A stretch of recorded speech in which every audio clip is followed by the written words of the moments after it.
Hello बच्चों, कैसे हैं आप सब। मेरे इस चैनल को सब्सक्राइब जरूर कर लें क्योंकि ये आगे आपके बहुत काम आएगा। माता का आंचल, शिव पूजन सहाय। जहाँ लड़कों का संग तहाँ बाजे मृदंग, जहाँ बूढ़ों का संग तहाँ खर्चे का तंग। हमारे पिता तड़के उठकर निबट नहाकर पूजा करने बैठ जाते थे। हम बचपन से ही उनके अंग लग गए थे। माता से केवल दूध पीने तक का नाता था, इसलिए पिता के साथ ही हम भी बाहर की बैठक में ही सोया करते थे। वह अपने साथ ही हमें भी उठाते और साथ ही नहला धुलाकर पूजा पर बिठा लेते। हम बभूत का तिलक लगा देने के लिए उनको दिक करने लगते थे। कुछ हंसकर, कुछ झुंझलाकर और कुछ डांट कर वह हमारे चौड़े लिलार में त्रिपुंड कर देते थे। हमारे लिलार में भभूत खूब खुलती थी, सिर में लंबी लंबी जटाएं थी। भभूत रमाने से हम खासे बम बोला बन जाते थे। पिताजी हमें बड़े प्यार से भोलानाथ कहकर पुकारा करते थे, पर असल में हमारा नाम था तारकेश्वर नाथ। हम भी उनको बाबूजी कहकर पुकारा करते और माताजी को मैया। जब बाबूजी रामायण का पाठ करते तब हम उनकी बगल में बैठे बैठे आईने में अपना मुंह निहारा करते थे।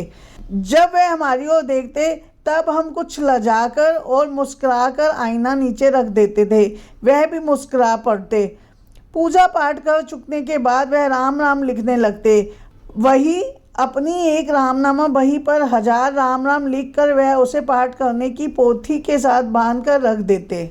फिर 500 बार कागज़ के छोटे छोटे टुकड़ों पर राम राम लिखकर आटे की गोलियों में लपेटते और उन गोलियों को लेकर गंगा जी की ओर चल पड़ते थे।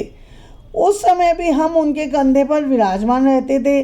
जब वह गंगा में एक एक आटे की गोलियां फेंकते, मछलियों को खिलाने लगते, तब भी हम उनके कंधे पर ही बैठे बैठे हंसा करते थे। जब वह मछलियों को चारा देकर घर की ओर लौटने लगते तब बीच रास्ते में झुके हुए पेड़ों की डालों पर हमें बिठाकर झूला झुलाते थे। कभी कभी बापूजी हमसे कुश्ती भी लड़ते थे। वह शिथिल होकर हमारे बल को बढ़ावा देते, हम उनको पछाड़ देते। यह उतान पड़ जाते और हम उनकी छाती पर चढ़ जाते थे। जब हम उनकी लंबी लंबी मूंछें उखाड़ने लगते तब वे हंसते हंसते हमारे हाथों को मूंछों से छुड़ाकर उन्हें चूम लेते थे। फिर जब हमसे खट्टा और मीठा चूमा मांगते तब हम बारी बारी कर अपना बायां और दाहिना गाल उनके मुंह की ओर फेर देते। बाएं का खट्टा चूमा लेकर जब वे दाहिने का मीठा चूमा लेने लगते तब अपनी दाढ़ी या मूंछ हमारे कोमल गालों पर गड़ा देते। हम झुंझलाकर फिर उनकी मूंछें नोचने लग जाते। इस पर वह बनावटी रोना रोने लगते और हम अलग खड़े खड़े खिलखिलाकर हंसने लग जाते। उनके साथ हंसते हंसते जब हम घर आते तब उनके साथ ही हम भी चौके पर खाने में बैठते थे। वह हमें अपने ही हाथों से फूल के एक कटोरे में गोरस और भात सान कर खिलाते थे। जब हम खाना खाकर अफर जाते तब मैया थोड़ा और खिलाने के लिए हट करती थी। वह बाबूजी से कहने लगती, आप तो 4-4 दाने के कोल बच्चे के मुंह में दे जाते हैं। इससे वह थोड़ा खाने पर भी समझ लेता है कि हम बहुत खा गए। आप खिलाने का ढंग नहीं जानते। बच्चे को भर मुंह को खिलाना चाहिए। जब खाएगा बड़े बड़े को तब पाएगा दुनिया के ठोर।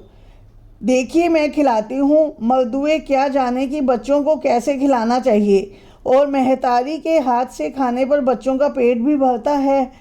यह कहकर वह थाली में दही भात शांति और अलग अलग तोता, मैना, कबूतर, हंस, मोर आदि के बनावटी नाम से कोर बनाकर यह कहते हुए खिलाती जाती कि जल्दी खा लो नहीं तो उड़ जाएंगे।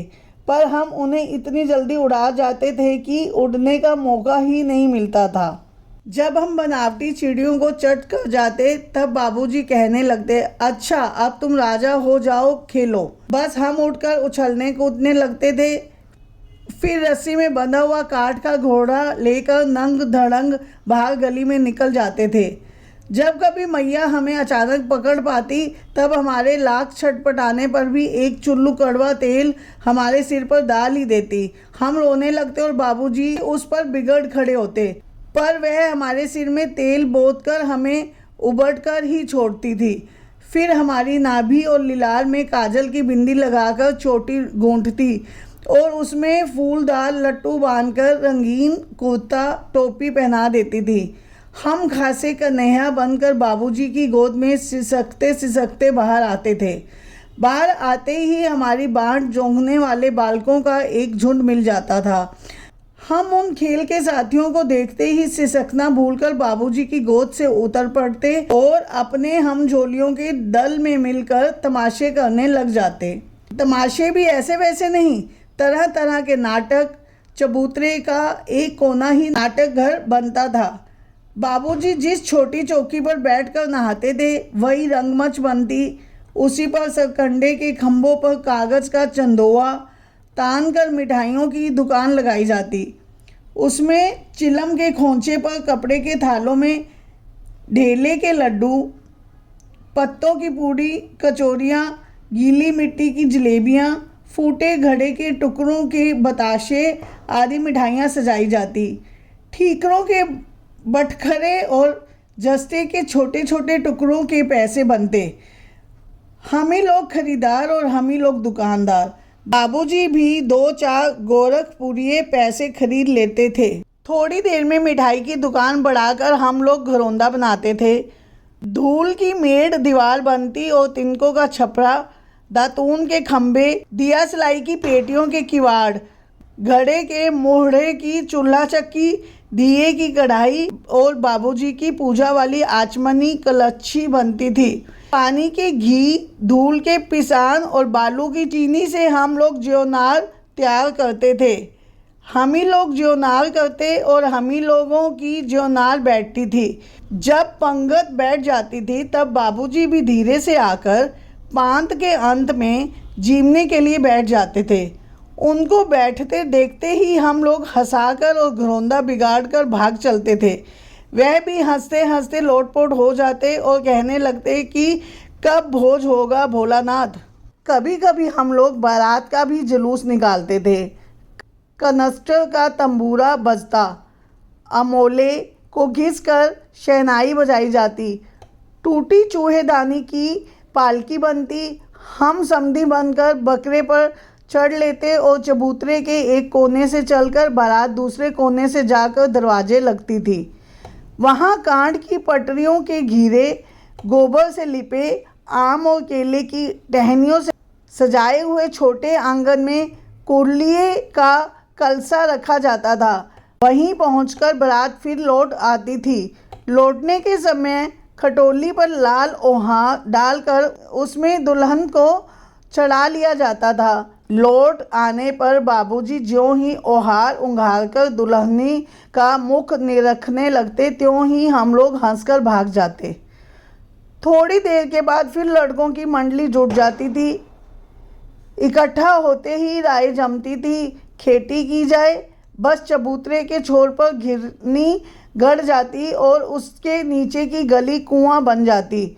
मूंज की बटी हुई पतली रस्सी में एक चुक्कर बांधकर गगड़ी पर चढ़ाकर लटका दिया जाता और 2 लड़के बैल बनकर मोट खींचने लगते।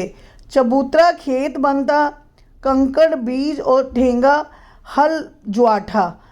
बड़ी मेहनत से खेत जोए बोए और पटाए जाते। फसल तैयार होते देर न लगती और हम हाथों हाथ फसल काट लेते थे।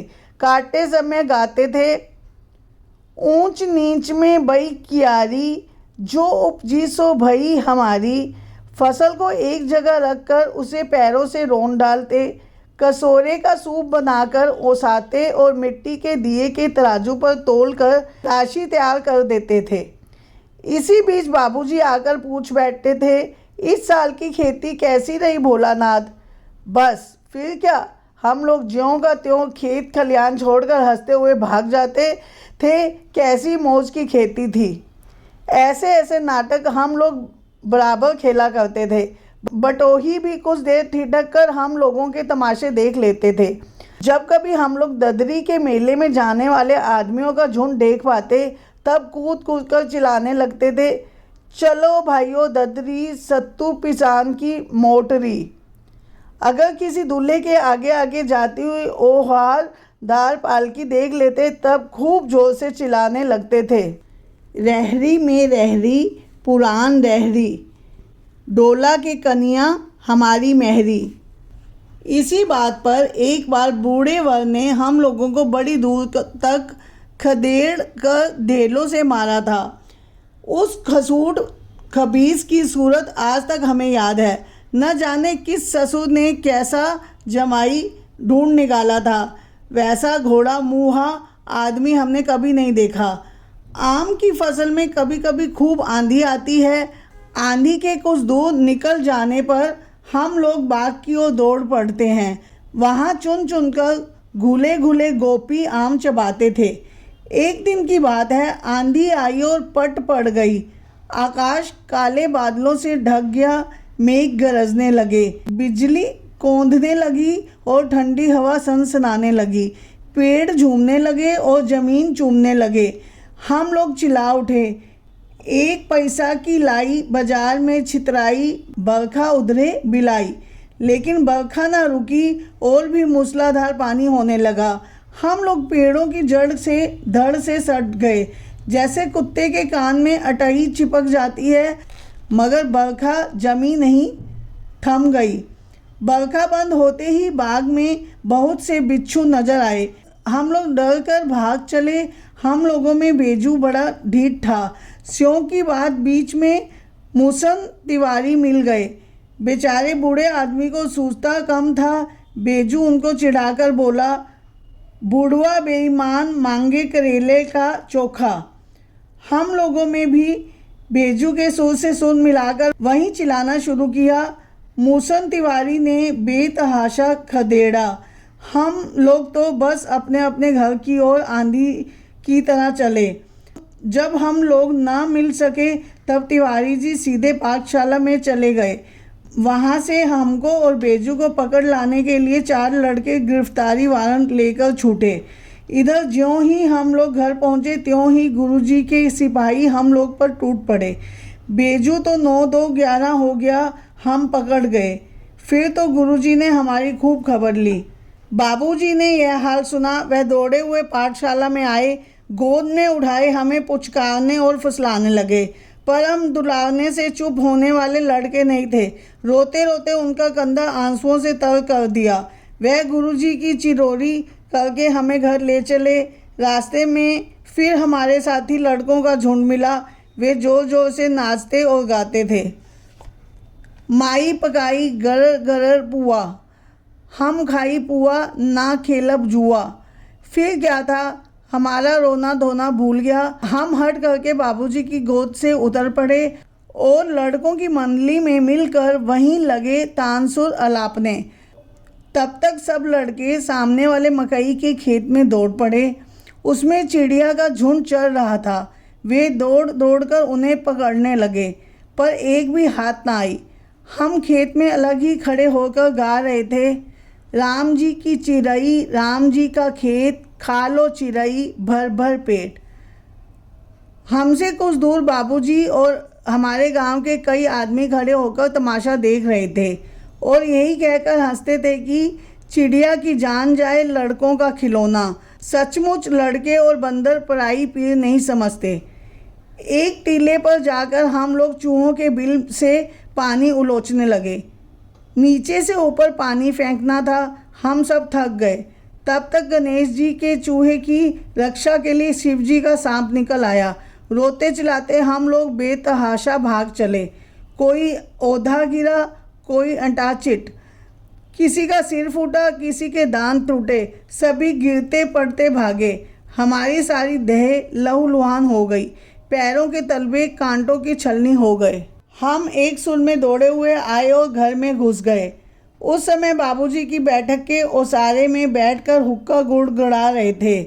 उन्होंने हमें बहुत पुकारा, पर उनकी अनसुनी करके हम दौड़ते हुए मैया के पास ही चले गए। जाकर उसी की गोद में शरण ली। मैया चावल अमानियाँ कर रही थी। हम उसी के आंचल में छिप गए। हमें डर से कांपते देखकर वह जोर से रो पड़ी और सब काम छोड़ बैठी। अधीर होकर हमारे भय के कारण पूछने लगी। कभी हमें अंग भरकर दबाती और कभी हमारे अंगों को अपने आंचल से पोंछकर हमें चूम लेती। बड़े संकट में पड़ गई। झटपट हल्दी पीसकर हमारे घावों में थोपी गई। घर में कोहराम मच गया। हम केवल धीमे स्वर से सा सा कहते हुए मैया के आंचल में लुके जाते थे। सारा शरीर थर थर काँप रहा था, रोंगटे खड़े हो गए थे। हम आंखें खोलना चाहते थे पर वे खुलती ना थी।